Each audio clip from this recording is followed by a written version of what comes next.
In the name of God, the most benevolent, the most merciful.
Okay, so to dive into today's lecture, the sentence paradisal visions from an earthly abode arose to me, but because I am Muslim, there is only a certain way I want to speak about the notion of paradise here. And when I say I am Muslim, I am one of those humans on earth who believes that we are inside a simulated existential system and that it has a system, administrative force, power, or position that is beyond the conditions of the world room. So I do acknowledge a higher being here. I just want to make that clear. To me, the world is not godless, it's the opposite. It is not an empty place where only man's meaning is rendering reality meaningful. There is ways that reality moves where it's as if the moment is being valued by an awareness that surpasses the human range. I'll give you an example. Imagine somebody goes on stage, does a performance in front of people. They give that moment a value, and then everybody else who's seeing them on stage is giving them a value. So the moment doesn't belong to one's own self-simulated meaning. This is very important to realize anyways. So the focus is on paradisal visions from an earthly abode. And first thing I want to say is that many traditions, including even Islam, acknowledge that there are 7 heavens. And the highest heaven is Jannat al-Firdaus. And if you ask a religious person what is the purpose of heaven, the purpose of heaven is to get the closest to God. That means for some religious people, yeah, the earth is the wrong place, heaven is the right place. But for some beings, there is no location comparison. What that means is it doesn't matter if I am on earth, it doesn't matter if I am in heaven, it doesn't matter if I am in hell. Why am I saying these? Because it's a proximity to truth. It's a simulated reality's distance from its original position and cause. And so the human species' greatest efforts of discovering its intelligence, it does lead to the notions of paradise. Now, for me personally, years ago this happened, but it happened in a different way, where it was as if actual paradise, you didn't get in by your choice alone. Do you know? But to me, this notion arose, and it's in the same way. It's as if like, yo man, back in the day, there were kings, they had castles, they looked at the sky, and they were like, yo man, what if there were castles in the sky?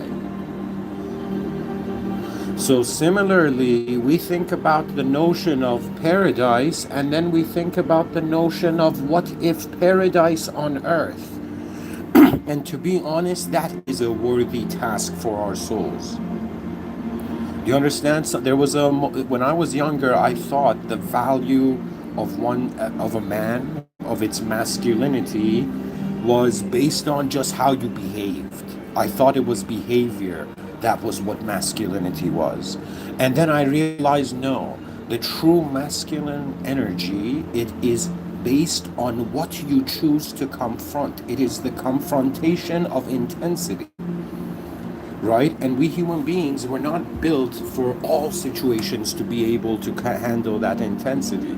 You know, sometimes the human being is like a drill, like drilling into a mountain, and sometimes it's like, you know, what do you call it? Like, you know, leaves being moved by the wind in the sky. Do you know what I mean? It's like sometimes life has an elegance to it. That means the intensity is entering the moment. The intensity of how reality is happening is entering the moment without disturbing that which is conscious of the event. Okay?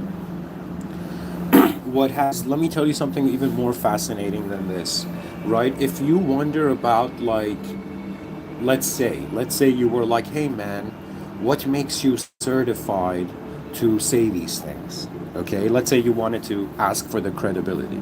The response would be this: that the way the moment happens goes in accordance to a knowing that surpasses the ideological range of response. What does that mean? I'm trying to tell you that we have this impression that to be a human being is that you're born here and then you get your language straight, and then you in some sense are a proper idea in a proper place, and then you learn how to behave as an idea, and then you learn to expect how that idea should be treated, and you go on functioning in life. But have you ever wondered that the moment can be moving beyond the positioning of ideas? That means what made language so important that man confused reality with it. For me personally, the credibility of how this voice is even here now, how it moves, is because there has come a remembrance of the actual presence of reality. That means not only have people lied to you, that's nothing. That's one of the simple, that's the sideline lie. The biggest lie is how you were convinced by yourself. And don't worry, you can't blame anyone. We all start off like this, being convinced by ourselves. You don't understand. There was a moment where I just looked at the sky and I'm like, yo man, how much of this lifetime have I just been thinking about myself? That means anything that relates to me. It's like, how can I access the irrelevant? Do you know?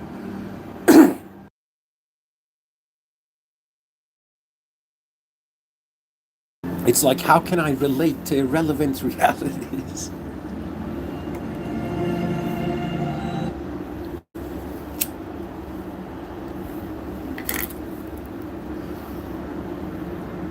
I'm trying to tell you that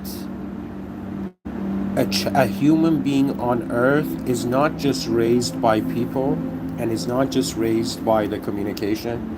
I choose to perceive it. When I was younger, I didn't perceive it like this, but now I choose to perceive that everything in existence can be valued as an unknown verb or a known noun.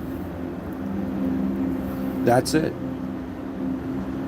So I could look at the moment and there are no definitions because it's mid-process of a gigantic existential event. And you can ask me, where are you? And I'll be like, I'm on Earth. Are you happy with that answer? It's like, are you? That means if somebody tells you, if you suddenly open your eyes in a world and you're like, where am I? And somebody's like, you're in planet Proteus, you know? And you're like, oh, okay, I'm in Proteus. Do you that easily accept it? Do you understand? Or does a part of you have to touch the bottom of the swimming pool as a kid? Do you know what I mean?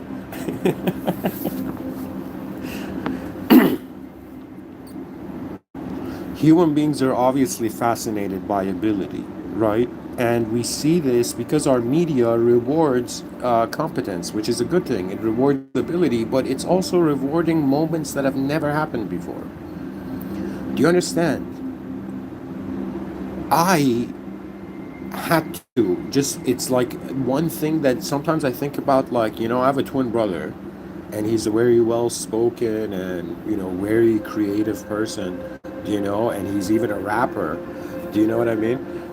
And and his sense of presence is even firmer than mine in reality, right? And for the longest time before 2023, where I still had a view that I was working with moderators in this existential system, I would keep saying, like, God, universe. Like at that time, I would say mods, but it was, for the longest time I was thinking, why me? Why me for this task, right? And why not like my twin brother? Do you understand? Who I felt was like, yeah, man, people should learn from it. You know what I mean? Like, who the hell am I? You know. But you know why I think maybe I was destined for this task? Because I was very blessed in my youth to have such insecurity and shyness that I disliked myself. And when you dislike yourself, you're not even at a point where you trust yourself. And if you don't trust yourself, your manifestation in front of others is hollow. That means if you can't trust yourself, you can't trust others.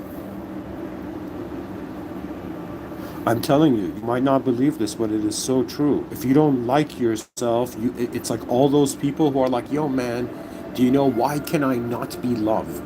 Or why can I not be liked? Because a part of your intelligence doesn't consider you real. Do you understand? This took me a while, years actually. I don't know what was going on with me, right? But I think self-respect began from external, not it, like my self-respect began from the external reality treating me respectfully, rather than me being like, yo, respect yourself, respect others, respect the world, rather than having that attitude. So in my youth, I was this shy, introverted kid, and because I was that shy, introverted kid, not only had I had this ridiculous, like a slingshot held back longing to communicate and express myself, but I found an outlet where I think the genius of my efforts has been that in 2014, this is before Jordan Peterson era, this is before, this is like, I'm actually, digitally old,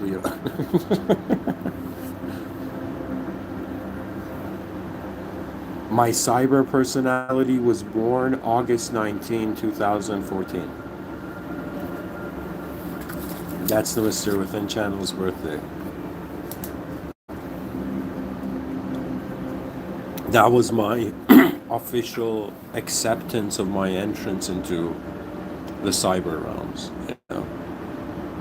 But anyways, what I'm trying to tell you is I was this quiet kid. I didn't like myself. And because I didn't like myself, I did not have an ego when it came to wondering about myself. It was more like, okay, I'm not satisfied with what I'm experiencing as my existence. So what is existence? Like I can wonder about that question, right? And the depth of that question, I can't explain to you the life I've lived, but I can tell you that my life has been, that means like anybody who, whether hears my lectures or, I am a type of person who, the first sentence I wrote that I knew I was a writer originally from me was that I wrote, I don't want to live in a world that looks the same the next day. Now what's funny is I am in a world that looks the same the next day, but the depth, the meaning, where it's, how it's becoming animated. You see, some people are fascinated by how animals move, and some people are fascinated by how there's movement at all anywhere. For me, I've come to the conclusion it doesn't make sense how force arises here. It doesn't make sense how force was in the room. It's commanded. More than reality is something that's just naturally developing. It is something that is seated. It is positioned. That means a higher intelligence positions reality, and that reality creates higher intelligence than itself, right? And then that higher intelligence notices the higher intelligence that created it.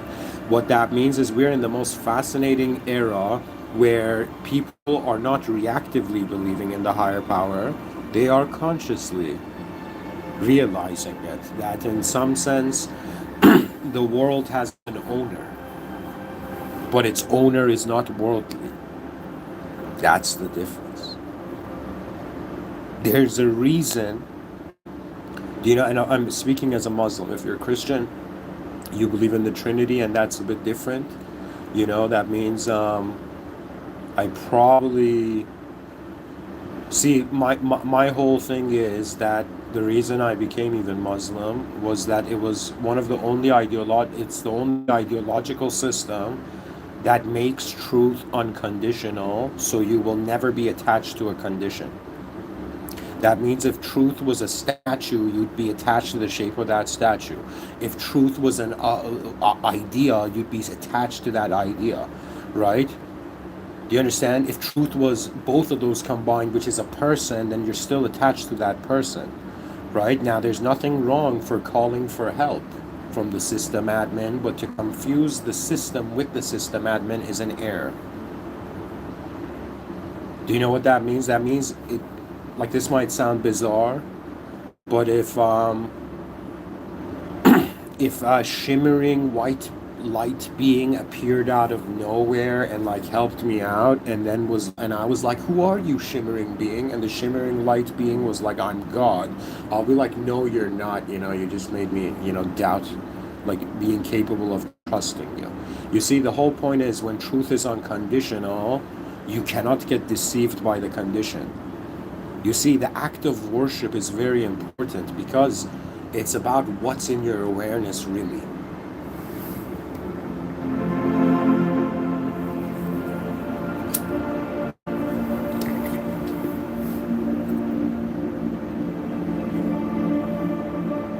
There are moments in this world that you will find yourself confronting a ratio to the moment that is more unknown than known. And you gotta kind of see, just like a jacuzzi, like how you adjust to getting in, or you just dive in, it's up to you. But I am telling you, you have been conditioned as a noun, and you're living on one side of the coin of this world. There are two sides to the coin. There's two ways to live on earth. Okay, you're either living as an unknown being in an unknown world, or you're living as a known being in an unknown world. And the known world is a luxury. It is a luxury that human beings are civilized. For me, it's about like, do you know what it is? It's like, imagine you went outside back in the day and you saw there were like people gathered around in a crowd. Like, you'd go and see what's happening back in the day. Right now, imagine there's a planet crowded with the same members of the same species, and people are like, what's the meaning of life? And people have the audacity to say, be happy. Oh, really? Life is about being happy? Then why is all this miserable stuff in front of our eyes, What happiness when suffering continues? This world has not been designed for us to be happy the whole time. That's what they tell grown children, so they don't wonder about what the world actually is. And it's not like I'm saying you need to become like some Superman and do next level things. It's just about how you're aware of where you are. That means it's like, have you heard of the term they say, like, man, that song moved my heartstrings? It's kind of wondering like how the strings of your heart are tuned. And they're tuned to what? That means, as a Muslim, which is the practice of my lifetime here, I am being tested on, just like Adam and Eve theologically, were being tested on, will they listen to a simulated serpent, or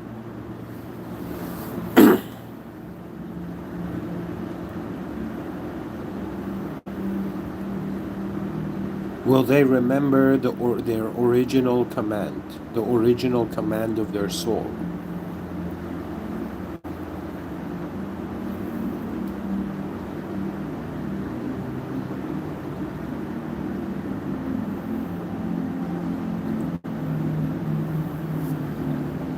To me, it's a bunch of simulated beings trying to figure out if they're original or not. And that if there's an original unknown force moving the simulated realm. See, as a Muslim, I believe in the unseen, but I cannot define the structure of the unseen, even though I have so many theories on it. Okay, but by being Muslim, it's kind of like that's God's domain. That's not my domain, right? That means I could perhaps become an expert in how man becomes aware of the unknown, how the human experience interacts with the unknown, but I cannot be an expert on the unknown, right? Because the unknown is unknown. It is the command of life. And why do I say behind nature's laws there's divine commands? You may think that's literal, right? Like a hidden code behind the hidden code of a system. But in actuality, the reason it's a divine command because intelligence doesn't feel worthy to decide. Why? Why are human beings good by nature? Because they did not create the world. We cannot ignore a fact that we are a guest in our own life or in life, and we personalize it. Instead of it being just an unknown life force moving things in different ways and animating in different ways in the moment, it is, no, it's my life, and that's why, things are happening because of me, because of me, because of me. And little do we know, we suffer because of this idea of me, right? That means in moments where, how do I say, there's been moments where I was like, nah, man, I'm going to go defend my ego. And in doing so, I thought it was the right task, but I felt at the same time, strangely, a sort of hidden mastery of the world kind of looked down on me. Do you know what that means? Is that it's like when you become conscious of the unknown, you kind of do not become, how do I say it? It's like realizing you have been an unknown being this whole time.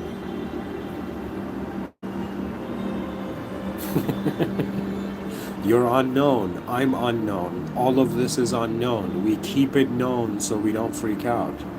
But the mystery stands. It's like waking up and being like, what's human history about? And I'm like, you're like, damn, human history is all about the reaction of intelligence to manifestation. Ultimately, it's movement. That's it, the movement of bodies, the movement of sounds, the movement of words, the movement of meaning. It's a movement, That means the one side of the coin, we are unknown forces. I'm an unknown force right now. That is its output is the human experience. But the question is not just being like, okay, either we are living as known beings in a known world that we simulate over the unknown world, or we have the audacity to live as unknown beings in an unknown world and have the courage to do that, or have the capability to do that. And in some sense, what is known is what happens. What is more divine than what happens? Can someone tell me? They're like, yo, man, I wish a miracle would happen. Isn't it a miracle that things are going forth? Past realities are not held in the same structure? Why do we call memories memories? Because the reality lived a life already. It's strange. It's like even in this moment, like the ego of this moment, the sense of role. That means at some point, if they told me like, yo man, what's a divine person? I would say a divine person is a person that is becoming responsible for how there is divinity here. How we are not alone, yet we are not it's kind of like, it's like inside a simulation, we're noticing something off about the simulation, and that's appearing as truth to us.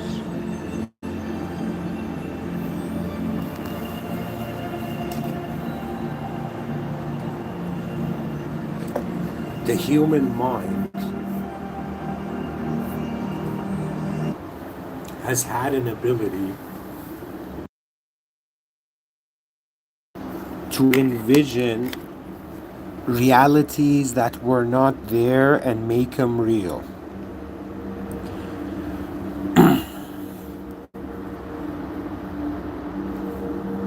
I've talked about this, what I'm talking about right now, so many times that after some point, it's like it's like an archer that is aimed at the same spot so many times, it doesn't matter where I am, I could just hit that target again. You know?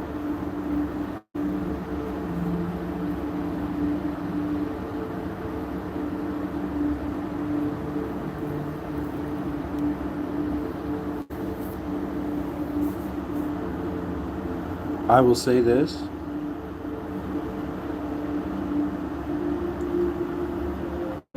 The purpose of the body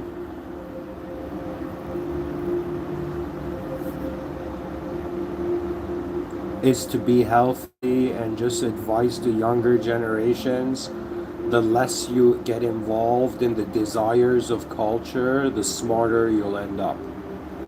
Keep that in mind. Do not think that Terence McKenna said it, I didn't realize it. Terence McKenna said culture is not your friend. What does that mean? The world outside of you doesn't know how you are being to yourself in your inner world. Therefore, you must be conscious of it in a sense that man may be able to trust the system, not may, man can trust the system, you can trust the world because it's being administered by an unmistakable power, okay? But you cannot trust the man-made. What does that mean? That means if we don't acknowledge we're imperfect, nothing we say can be perfect. That's the most important thing. All those poor souls were like, yo man, imposter syndrome. What imposter syndrome? We're all nothing, moving to be something. And to me, I like, some people are like, yo man, do you have a specific relationship? Sometimes. I usually don't have, I don't live as a thought to myself. Like right now I'm speaking to you, I have to communicate using language. But when I'm alone, like if I stop giving this talk, like the moment after I give this talk, I'm gonna shift into like being more the viewing force, the viewing and moving force of the moment rather than the speaking force. Because the cool thing is I have been challenging myself since 2014 to speak in front of a species. Therefore, I must be responsible for the possibilities and the consequences of what I communicate. Therefore, where is all the language that I am sharing leading the viewer?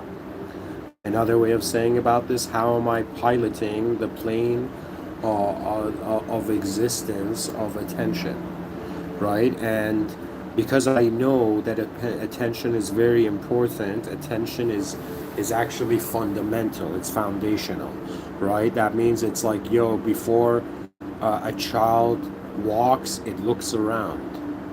Before you engage, you perceive. Before you become, you observe. And so what are you observing now in which you're becoming, whether you know it or not? You know, guys, how do I say it?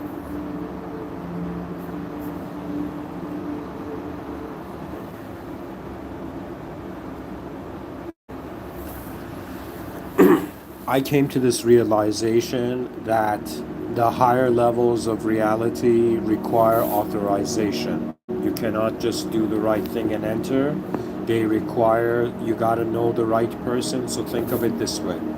I'm gonna say it to you very straight up. It doesn't matter what kind of being you are, but I am primarily speaking through the human form and the human species. Maybe in the future other species may be able to listen to this lecture, maybe other life forms, maybe even advanced technological life may be listening to these lectures. I don't know.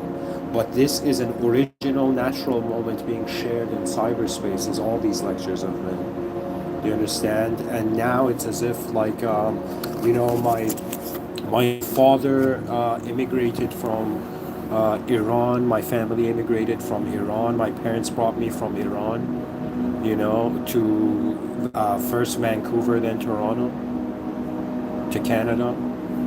And I'm living in Canada, but I am that person taking my lineage, because that's what children are, by the way. Somebody might think a child is just like, yo man, it's a small human being. No, the children are the extensions of the spirit of the type of activation of spirit of the ancestry. That means I am not just speaking in the presence of that which is. I am also speaking in the presence of that which was and that which will be. You don't understand. That means, I don't know. I mean,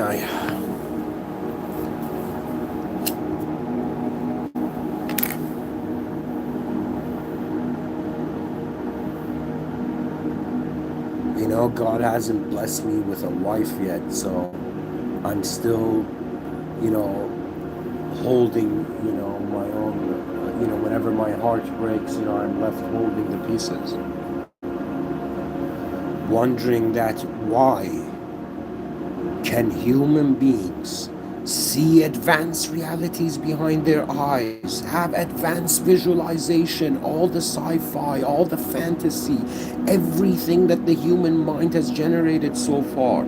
The mind is living ahead of the body, and yet the body has to decide. Do you understand what it is? Your mind is your future self, your body is your present self, and the present self has to decide, and all the future selves are like, which one is it going to choose? The nature of the complexity of the mind. You're telling me the human brain you can go to sleep and have the craziest dream and have a dream body in a dream world with dream movements, and with movements that even surpass the laws of physics in your dream, and yet in real life we think reality is it. The notion of reality is very confusing when you have an intelligence that can still consciously move. Do you understand? Like, you want proof of the soul if you've moved in your dreams. That the mover is the soul, yo. Like, how complex is this? Like, why has civilization been baffled? Why is there mind, or is there soul? Is it just mind, or is it just, it's not that complex. It's 3 layers. A layer of physical existence you gotta process and maneuver and navigate and have a strategy for. Right? A level of psychological existence, which has to do with how you position yourself as an idea among all ideas present in reality, even the unknown ones. Because what Carl Jung was saying when the dude came and said, like, guys, there's the collective unconscious and there's endless archetypes in there. What he meant is that there are endless ideas that can become the human role. There's ways of living that haven't even existed yet, but the possibility exists. Do you understand? It's like somebody goes to a store, they pull the door doesn't open, they're like, the door's closed. Somebody goes to that store again, somebody else, and they pull the door, it doesn't open, they push the door, it opens.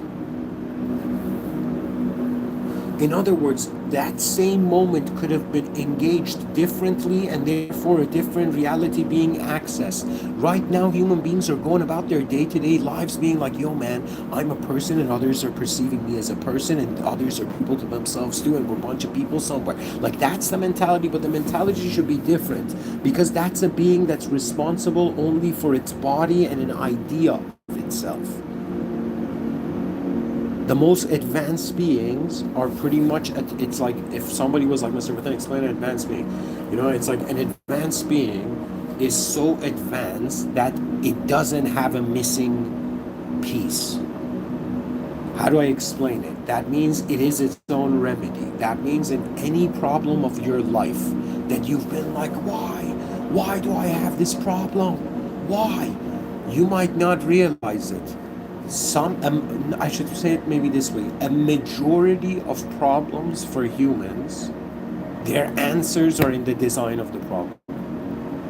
If you can just look at the design of the problem with a different awareness, you'll discover a new answer. That's it.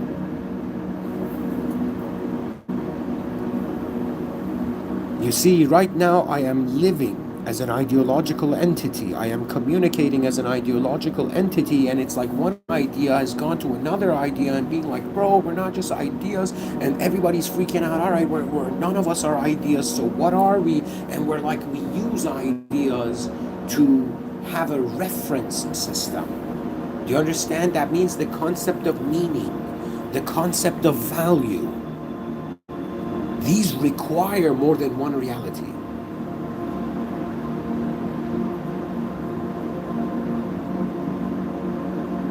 It's pretty much how things change. It's either with an organized intelligence or disorganized. If you think that the way intelligence is happening is random, you will experience a completely different world if you instead have this view that no, they lied to me, they tried. Do you know Shaitan whispered in their ears and they tried to, in some sense, put so many boxes over my head that at some point I was like, yo, it's a box reality, forget it. Let me go and be like another gear in the cog of a machine that never worked. You think the system works? You think that only humans have blind spots? Do you know civilizations have blind spots? And the blind spots, well, I've noticed some of our civilizations' blind spots, and it can get invaded easily. So easily we can be invaded. Why? Because we're not united. It's like, yo man, is it easy to defeat an army that doesn't know it's organized or doesn't have a commander? It's like super easy. They're just random people with no purpose to strengthen their ability in the moment. For me, let me tell you what happens when you actually are more like a witness in life rather than a participant. You cannot ignore the ultimate witnessing power. Humans are either pretty much two states. Like to me, when I see people, sure, Carl Jung was like introvert or extrovert.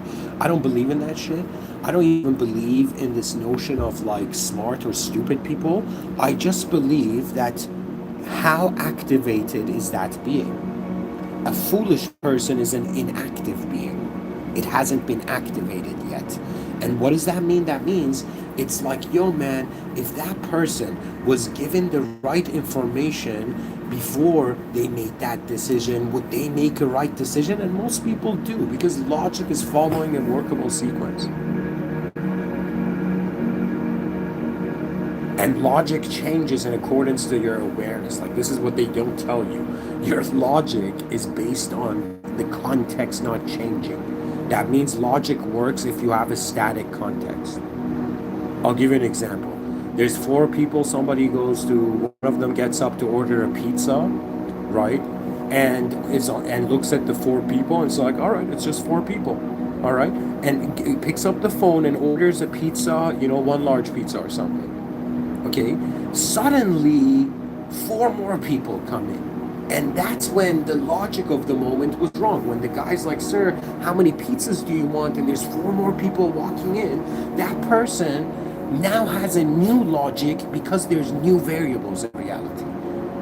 So logic works if you have a system that's fixed. And then based on that, you can have power even in that system. If you understand the logic of that system. Which is another way of saying, how does it exactly work? How does reality function? And is reality only true through the output of the human species? That means, how do we know that a scientist did an experiment and the experiment had, let's say, did an experiment 10 times and the experiment had 10 times the same result, okay? And the scientist is like, all right, this is the result. Now, how do we give accurate meaning to the result? Pretty much what I'm saying is the scientific community's biggest challenge is that it is bringing non-fiction results to fictional egos. I mean, look at our species. Children, believe in superheroes. They dress like superheroes. They emulate higher ability. The species is designed to want to be better. But the issue is, it is also afraid to stand out of line. That means, like, I'm one of those souls, by the way, right? That it's when somebody says, "Yo, man, who wants to be the first?" I'm not the first person to like jump and be like, "I'm gonna be the first." You know, as when I was young, I tried that, and I was like, "Man, fools first."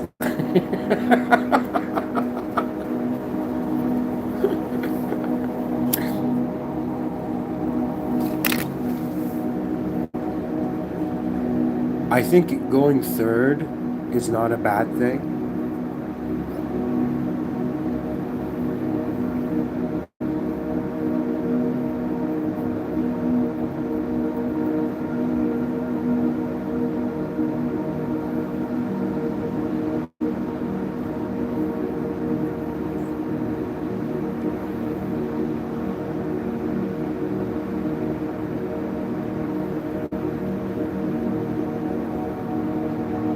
What is truth in the presence of change? Or, sorry, I should say it differently. What is change in the presence of truth?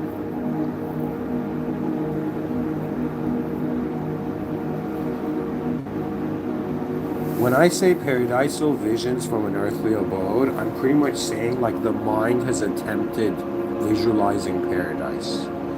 Like I have attempted to visualize the most advanced versions of myself, but I've realized the most advanced states of occurrence. That means if you are like Mr. Within, let's say a person wants to build an advanced civilization right now. How would you go about doing it? I would say the first thing is, what are you building an advanced civilization for? What is your purpose? Is your purpose to truly see the most advanced states of being? Then the most advanced states of being will not be these ones. Do you understand? It's like, you know how Friedrich Nietzsche says one has to be careful in fighting a monster, you don't become one? Do you know? It's also the case that sometimes when you try to be super divine or super close to God, or you try to be the most advanced being, the ego can't like not taste that, so the mind attempts to fathom that. But you realize the most advanced, because the human is not the most advanced awareness, is not based on the human awareness. So the most advanced state of human affairs may not be directed by the human force. Do you understand? I'm saying, like, guys, let's get real. It's never been like just, law of manifestation only. Like, yeah, I'm gonna win $1 billion. Or it's like I'm gonna win like, millions of dollars, and it manifests. It's like, wait a minute, the moment seems to be happening in accordance to what needs what. That means I firmly believe, whether it's the whole context or special units assigned to special moments in the divine surveillance state, what it's like what gets handed out. It's like the type of moments that get handed out to souls, like being live streamed, in the history of Earth, in human history, like in the same way, like this lecture is a live stream. Like all of us existing now are like the live stream of history. Like history is online right now. If human beings are existing on the planet, right? And the whole point of it is we want to have a history where the future generations don't look back at us and be like, what were they doing? Oh my God. Rather, they should look back at us and be like, wow, how ahead of their time were they? Because there's some people who, they just think ahead of the time sometimes. There's some people who are in a state that is ahead of their time to the degree that they think they are ahead of their time. Do you understand? But I'm trying to tell you, if you fast forwarded everything at a very fast speed to see what happens in this reality, you're going to witness a simulated return to an original state. That means if somebody's like, yo, man, if everything started from an original state, it's been simulated to whatever is now, and it's all going to return back to an original state, what was the purpose of the simulation? Which is an exceptional question. Not many people ask this or even wonder this for. They're like, wait a minute, if truth created the simulation, do you know this original power simulated us, and all of us are returning to that original power for review, and then we're either going to be in a simulated, no, we don't know if simulated, we might be in an original, original place, or in a unfortunate place. I don't know. There's so many souls on this planet making so many different decisions based on so many different ranges of awareness to reality that I really can't act like I know anyone. You know, I've realized this. You know, even if they come and tell me like, "Yo, man, do you know your twin brother?" I'll be like, I don't know anybody's inner realms.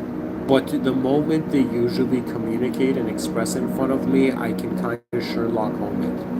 And you know, get a sense of like, all right, this being's inner realm is looking at this is what they value. You know, I mean, what they say is a person's personality, which has haunted so many young people, man, these poor souls, one worried about like, yo, man, why don't I have personality?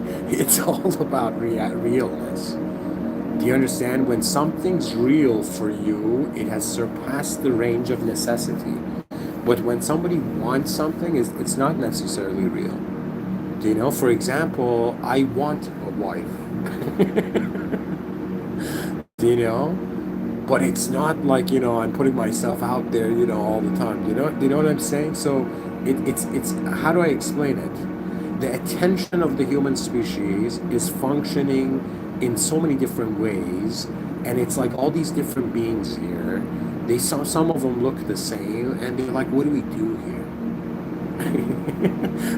They're like, Mr. Within, tell us, how did, you know, your great work begin? I'm like, I don't know, guys. I was just, you know, I asked myself, where am I? And, you know, I realized you know, we're saying it's Earth and the Milky Way galaxy and the cosmos. And I'm like, you know, that answer didn't feel like a real answer. They're like, yo, man, we could have called this planet Cupcake, you know? And we're like, where are we, guys? We're in Cupcake right now, you know? And how do we know it's a planet Cupcake? Because it's in the Milky Way.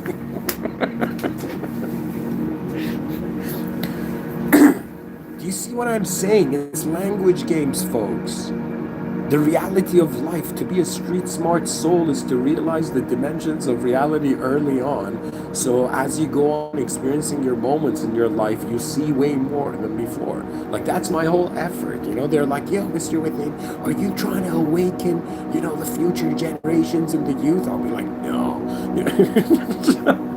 You know, it's not, I am not like the system admin of this place.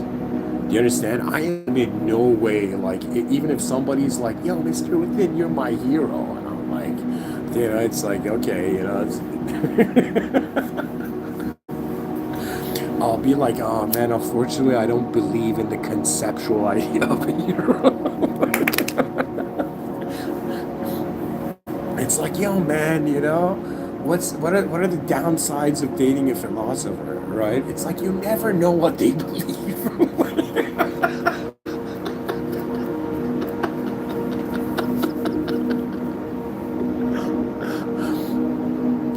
You know, the person's like, I gotta believe, but I got so many opinions on that belief. It's like the person has a belief chain. It's like, yo, man, I got this belief, and then I believe this about that belief, and then I believe this about that belief. But in reality, guys, religion is like legit prophets being like, hey, guys, there's a higher power here. You need to go to that. And we all function well if we can unite over the unconditional singularity of truth. That's it. To me, even before like 2023, I had such reverence for the prophets. Why? Because they were to me like either time travelers or similar to, the initiative I find myself here now, where we're like, okay, we are something right now. We are able in some way right now. Let's build something here. The future generations are like, yo, what would time travelers say to human beings? If they came back now, they're like, build something, god damn it. Why are you guys all watching videos? Go build something.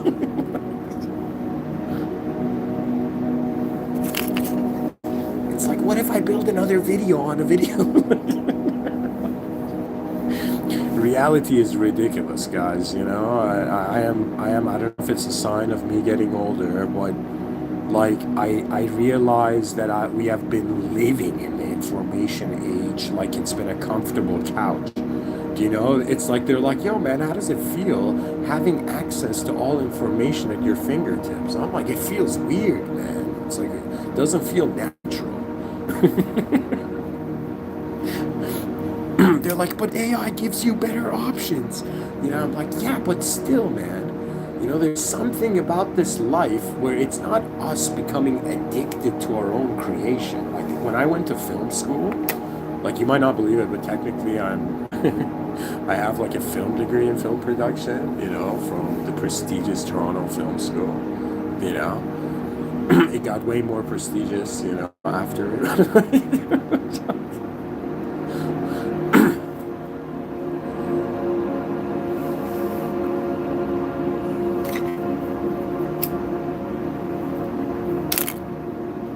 Life moves in accordance to intentions. Like, let me just say this, okay? I'm here being like, yo, the title of the episode is saying, how is the human being perceived that which is equivalent to a paradisal vision, or, paradise on earth? There's an equal sign between that and an advanced civilization.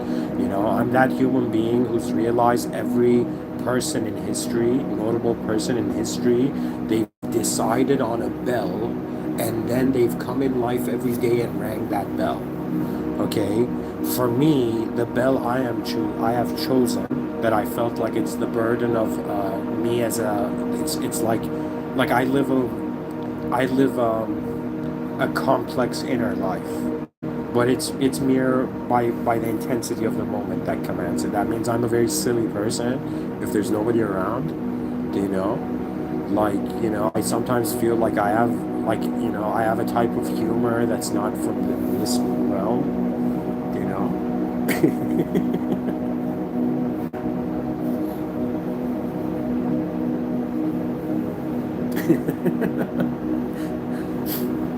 It's like we were born in existence and we're like, God, I gotta deal with an existential simulation. Yeah, and God's like, not just that, bro. There's also gonna be a language simulation. To be honest,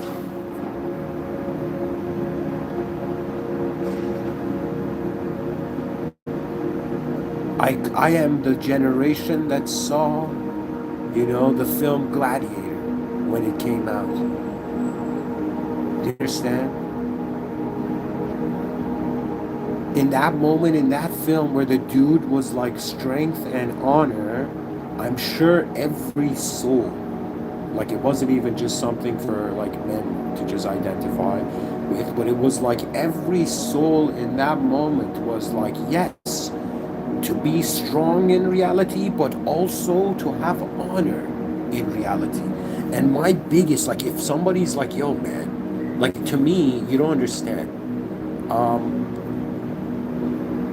The past and present are like, I think maybe 30% of my time. I shouldn't define this. Like, for me, if somebody's like, Mr. Within, when you give these talks, are you nervous? I do have a nervousness, but it's not a nervousness based on the past or the present.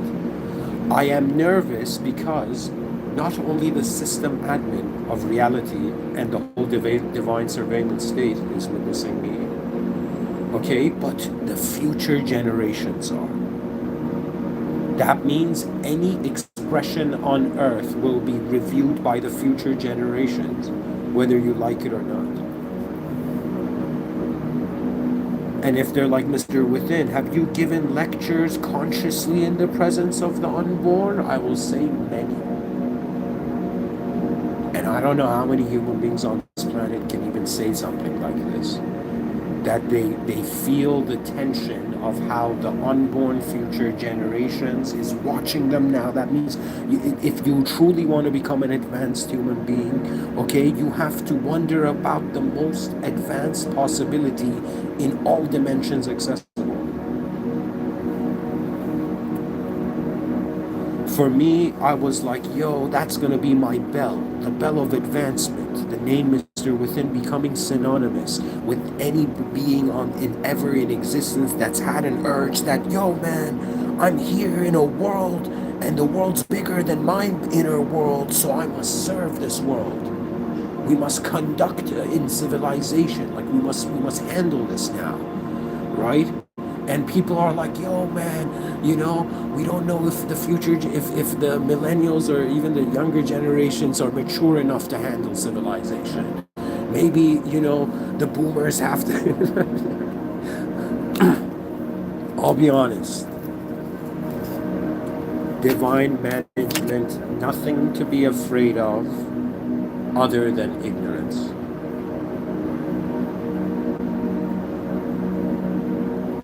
That means the final evaluation of the moment is not done by our awareness. That's what it means for when a Muslim hears this view that after this lifetime, do you understand?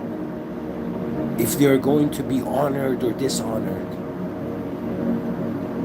That means it's like you don't know what's going to happen after here.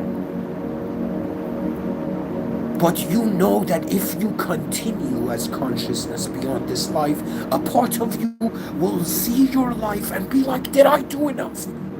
That feeling. I had something, not like a near-death experience, but like externally, but an internal one. I felt like legit something was coming to take my soul. And I was in the street in Dundas Square, like, you don't understand. It wasn't anything external. Externally, everything was peaceful and all right. Just for a moment, I just felt like, yo, maybe the time's up. And that waiting for the next life, as you think your life is ending, is a moment where regrets are the chains. You don't understand. When they told you to be grateful for your life, that means when you're grateful, you're consciously aware of it all the time. Because if you're ungrateful for reality, at the end of this life, what is one trying to be devoid of, trying to avoid?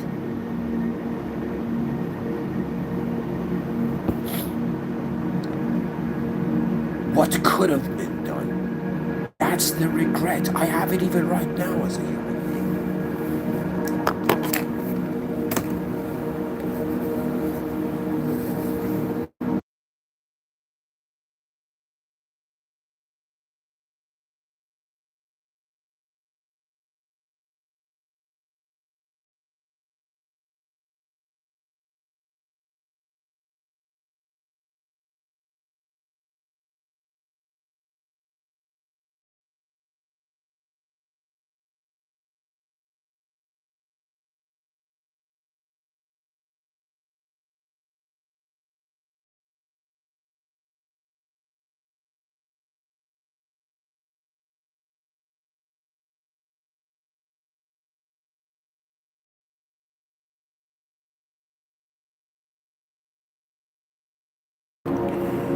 Anyways, guys, I'm gonna keep going for a little bit, but in 30 minutes, there's a Discord event.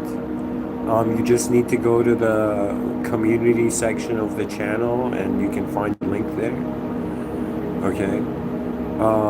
So I don't know. After years of like not doing this, I decided to like try Discord again, right? So people can join. But anyways, about this lecture and its continuity and where am I going with this, just the fascinating view that the mind has an ability to access probabilities of how the moment can happen before the moment happens, okay? Paradisal visions means that before man builds paradise on earth, his mind needs to advance it. That means this is just the start. I'm kind of in like the early pioneering phase of an era, right? Where I'm like, all right, 8 billion human beings, we've reached that point in history where we have to wonder about more advanced ways that we can be present of the most advanced state. That's what it is. Like advanced beings, beings first. It's like a being advancing, and then and then advanced beings living in an advanced state of being. An advanced state of being is not like, yo, man, I got the coolest technology. No, an advanced state of being is being aware that you don't own this world. Your ego is in check. Okay, that the way the moment happens is with powers beyond your articulation. I don't even care if you're Sherlock Holmes listening to this. Do you know what I mean?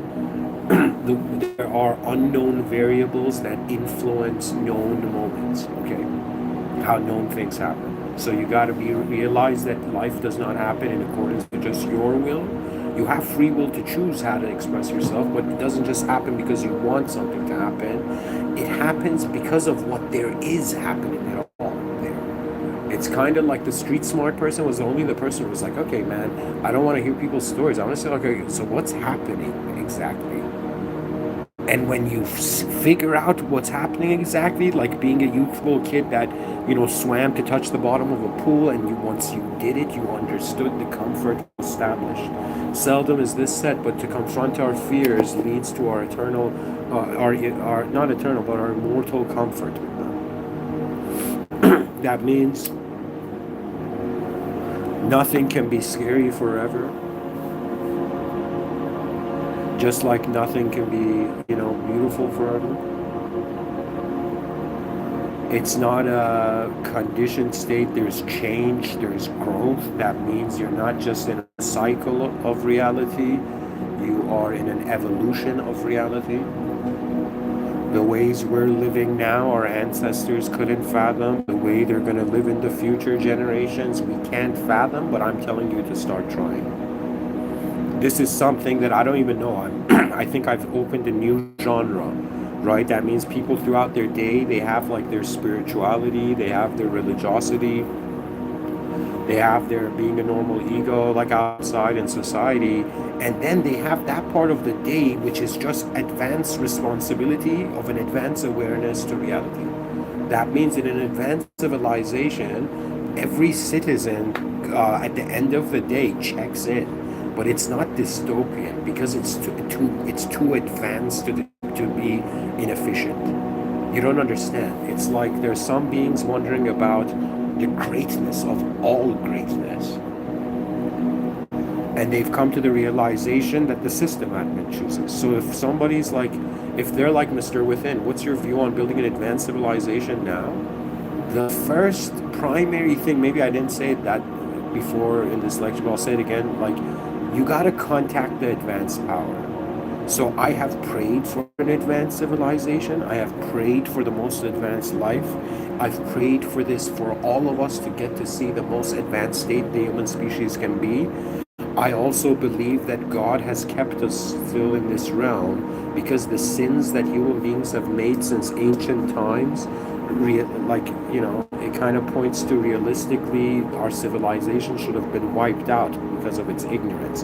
But it's like, okay, it has ignorance, but it also has something else. It has potential. And potential is a remarkable thing because when that potential activates, I'll make a, like I'm telling you, you're not going to be who you are now wondering about your potential.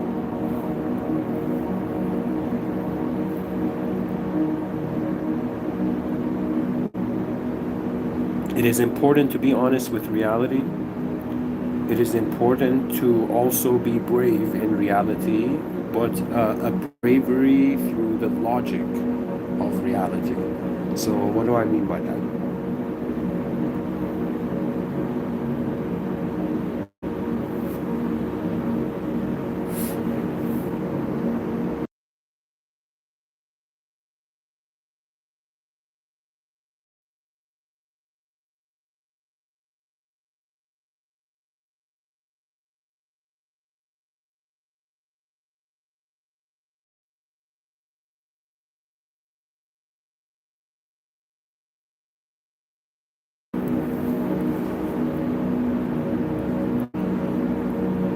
To me, I still have the intent of the advanced civilization being the most important idea in human civilization. But the most advanced human civilization is actually a divine civilization. So we are in a world that has a divine agency, compared to it being completely hollow.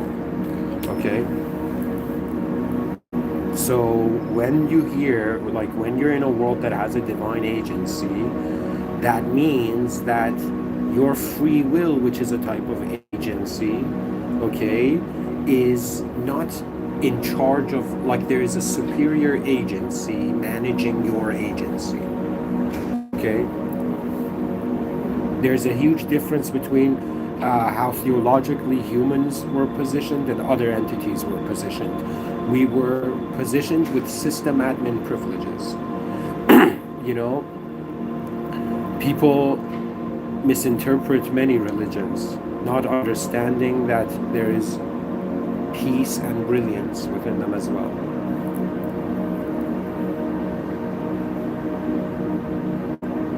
In Islam, I'm a visual learner, and in the Holy Quran,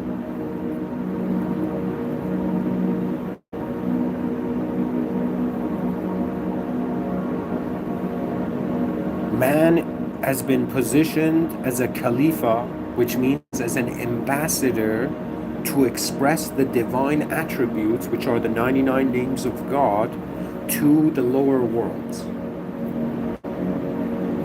Your power is not activated by you like Goku shouting and going ultra instinct, because this is a different reality. This is a realm with divine agency. The divine agent permits that the phenomenology that can be expressed. Sometimes people are like, yo man, I came to tell someone something, and right when I came to say them, I forgot. That's not them forgetting. That's the divine agency. That's the divine management behind the scenes. I have seen it in so many situations to a point where it's normal now. Like, yeah, is there a divine agency here? Yeah, is there an intelligence behind the scenes of every moment that renders how the moment happens? Yeah, is that intelligence beyond the human framework's understanding? Yeah, is it beyond the ego? Yeah. Why are human beings here? They're here to, in some sense, discover the original command of their presence, and when they realize their presence is unknown, that's how they can know it again. Because you're either locked in a box of knowledge, or you have broken the box, and the greatest teaching of knowledge was like, guys, I'm telling you it's like this, but the whole unknown is here. That means they're feeding you known nouns so that you forget it's an unknown verb. It's an unknown verb, yo. Okay, so it's a play along. We're playing, we're not living in civilization. We are not just human beings. We're playing along in human civilization. You are an actor in a civilization conditioned to fulfill a role in this civilization. And there's an intelligence that means, okay, if somebody was like Mr.Within, explain smart people to us, I'll be like, okay, first of all, I don't know if there 100% there's smarter people who can do this, but if I was to explain it, I would say, think of it not as like somebody smart or not. Think about the types of intelligence there are in reality, okay? And there's a type of intelligence which is kinesthetic, or which is your body, biological. Okay? There's a biological intelligence here. So whenever I see somebody do a backflip, they're biologically smarter than me. So when I see Mike Tyson, do you know what I mean? Like, go beast mode in a boxing match that he's taking too seriously,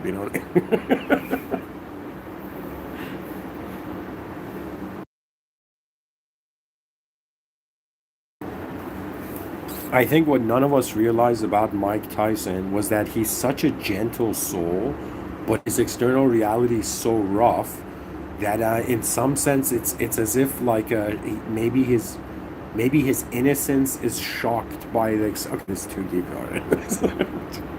People are like, Mr. Within's explaining Mike Tyson's psychology. All right, guys, and in 14 minutes, I will go and be present in the Discord server, and my consciousness will be in the waking state, living realm, capable of, engaging Discord community events. Dear viewers, when I say paradisal visions, from an earthly abode, like, I'm not Aerosmith. I'm not like, dream on. I'm not telling you to keep dreaming on. I'm like, when you actually choose to get serious with reality, you will have to question the structure of its meaning. That means some people, they have courage, like, to be a soldier in a battlefield. Some people have courage to, in some sense, be so attentive to how attention animates as any form at all. So, like, on some level, like, you might think, like, all right, Mr. Within, how are you giving a lecture? I'm just being present in my moment, starting from the stillness and silence of it, and any movement I notice. I've always been like this. I've had, like, scary reflexes as a kid, I had scary speed too. Sometimes I think that my life force, it's like I had more energy compared to the children around me because I was putting less of that energy in thinking.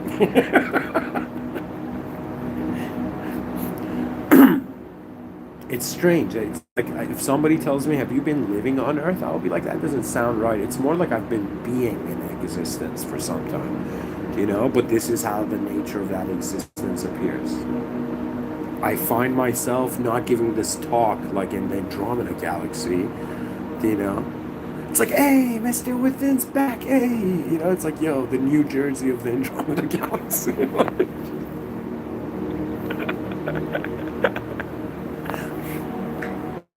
I'm not trying to just, like, inspire a fantasy. I am saying there is something in the destiny of how we are positioned where everything that can have a future waits for that future. And there's 8 billion beings waiting for a better future, and they're every day living their lives. Like, if you go ask everyone, hey man, why do you get up and live? It's like, yeah man, I want a better life. It's like, okay, then everybody wants something better, yet everybody wants something better for their egoic structure, for their reality. Do you understand? Like it's so difficult. Like, I don't know how politicians are not freaking out. You know what I mean? Like, if somebody's like, Mr. Within, why don't you go be in politics? I'll be like, I don't have the heart for that. Not because of the political dialogue or giving a speech. That part's easy. I don't have the heart for being responsible for... Think of it, like, being a politician is when Brandon Stark from Game of Thrones became... What was that guy's name? The tree dude. He became the three-eyed raven. Okay? And that's a huge leap from tree dude, but like...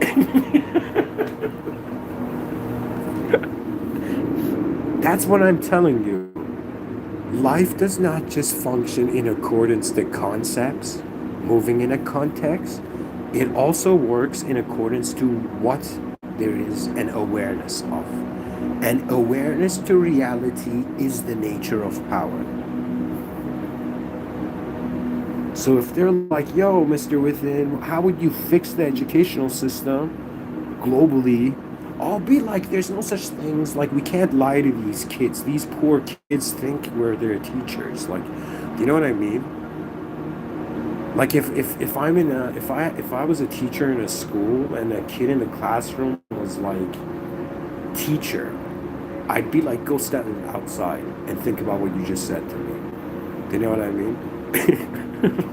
And the kid's like, why aren't you the teacher of this school? I'll be like, kid, it's not about teacher-student.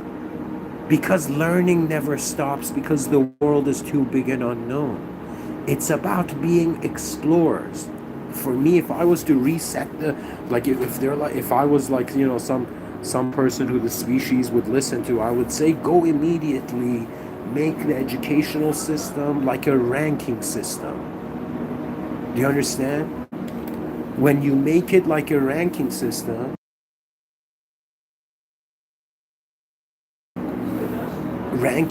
of explorers. Therefore, children will go to school and their teacher will be like rank 257. And they'll be like, yo man, this is a rank 257 teacher. They'll have the respect of all the years the teacher was teaching, right? And we're all explorers of the world. That means we're all students of reality.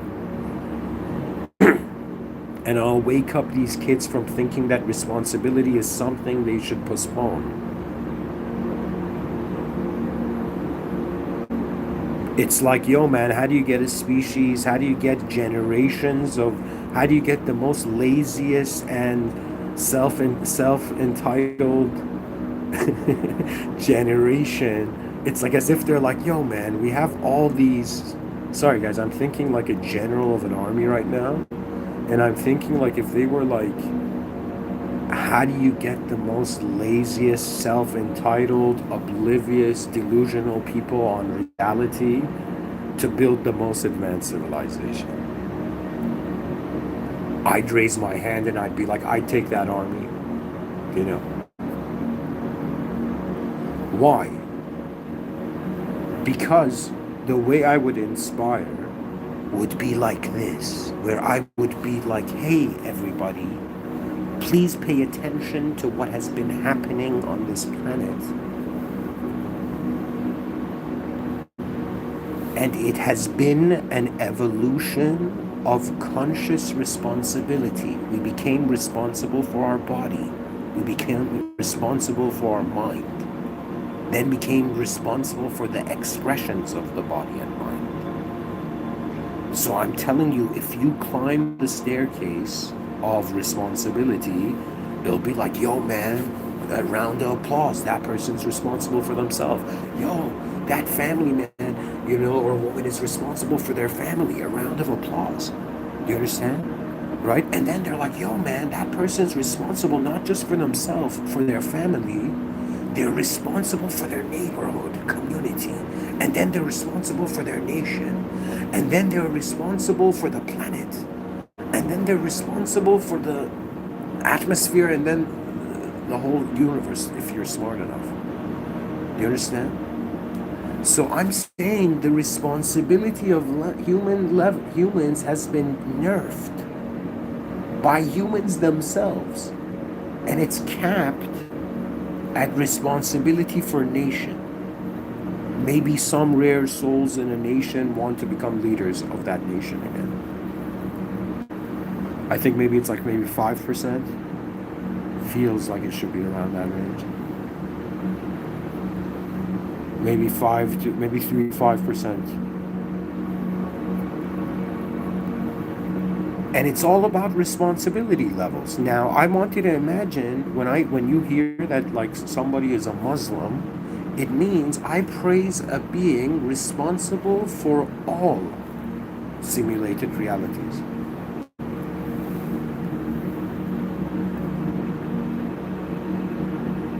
I'm telling you to realize your intelligence has a potential of envisioning future probabilities to any moment. Your intelligence also is existing in a moment where a genius angle to that moment exists. Sometimes you find it, sometimes you don't. It's kind of like surfing, you know, if you find that genius angle, you know. Anyways, folks, I gotta end off here. Actually, no, I'll keep going.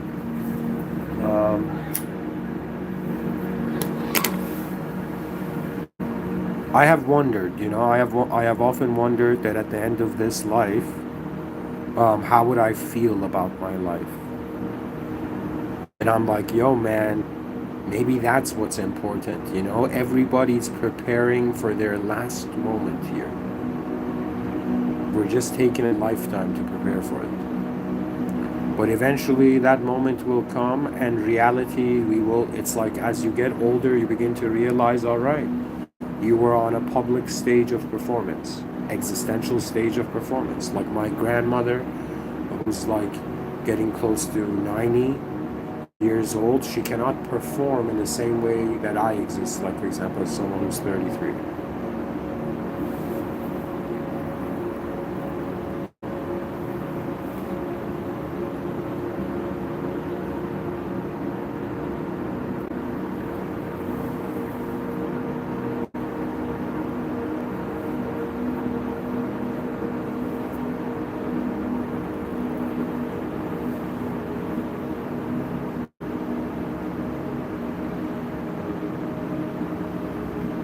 I don't know. It's like if you tell me is the masculine energy just waiting for the for a to complete the greatest activity. It's like if I was to just for a second, like, how do I say it? You know how Iron Man, when he was designing like the Iron Man suit, he would take like break those pieces on his hologram, like computer table or something. If I was to do that to myself right now and just for a second wonder about the different aspects, I would say that there's an existential game that we all have to play, unavoidable. It also has an existential purpose to continue the existential game. So we're like here to just continue the game. But we're also here to play it so well that the future generations can even play it better. That's the whole point. It's never about hiding greatness because people might not like it or feel bad. It's about you show the ultimate ability because then people can go beyond that. That means you do your greatest performance so the next generations can perform even greater than that. You go as far as you can in your lifetime towards the advancing civilization, and then at some point, you're like, okay, before I die, before I leave this world room, how did I live here? What was my performance's true value? Wonder about reality, because it's not about just wondering about trying to get to paradise, becoming conscious of your responsible for your afterlife. That's something that exists like in the religious communities. Like a father could look at their son and be like, yo, are you responsible for your afterlife right now? But my father's never, because he believes in past lives. Like I am, my family is, they believe in God, of course, but their views on truth is different. To me, there is no true or false. There is no right and wrong answer. Duality can torture a soul endlessly, but it doesn't need to when you realize that the role and the purpose of life force is more important than just understanding this. So in other words, they're like, yo, Mr. Within, are you trying to get everybody to understand this unknown place we're in? And I'm like, yeah. And then you're like, what else are you doing? It's like the next thing is to, all right, now that we've understood it, which would most likely mean a global reset of extracting values. Think of it this way. There are so many unopened doors that humanity doesn't have time to waste in a revolving door. It's the same with knowledge. That means when my life starts to feel like a revolving door, I'm like, I gotta get out of here. I gotta go experience a moment that is unfamiliar to the familiarity that's looping, right?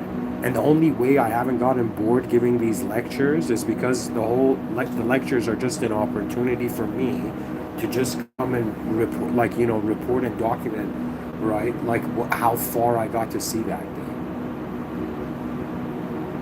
How the world was to me that day.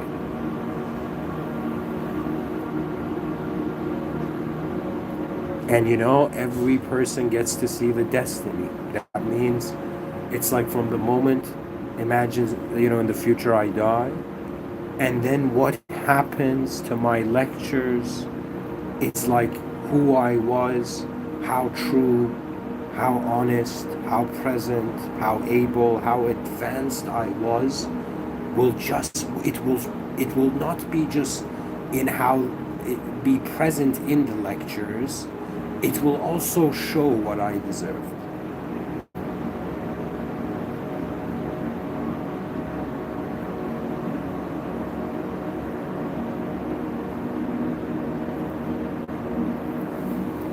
To serve the most advanced, when you realize how you have been a being has been limited this whole time.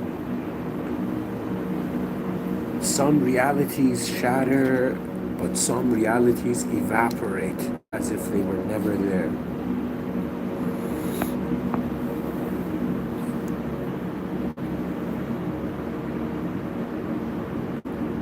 Do not fear the unknown, because that's where the rest of life is.